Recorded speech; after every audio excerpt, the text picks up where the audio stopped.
গতকালকে আমি গ্রামে আসছি। আমি আসছি বরিশালে। বরিশাল আমার মামা বাড়ি। এখানে বেড়াইতে আসছি ঈদ উপলক্ষে।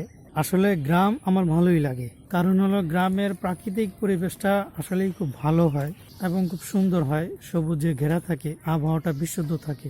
গতকাল রাত্রে 11:30টায় আমি আসছি, তখন হালকা বৃষ্টি ছিল। আমি যখন আসি তখন ভুল করে অন্য একটা বাড়িতে আমি চলে যাই, কিন্তু আমাকে যেভাবে ডিরেকশন দেয়া হচ্ছিল, মানে বাড়ির যে বর্ণনা, যেহেতু আমি প্রায় 7 বছর বা 8 বছর পরে আসছি, একাই আসছি আমি, কিন্তু আমাদের যে মামা বাড়িটা এটা আসলে একবারে একটা রাস্তার শেষ সীমায়, মানে এরপরে আর রাস্তা নাই। এইখানে সেই বাড়িটা এই যে দেখা যাচ্ছে, আর এই মাঝখানে পুকুর।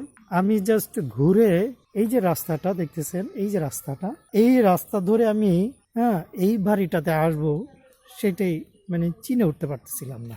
এমন একটা অবস্থা হয়ে গেছে আমার।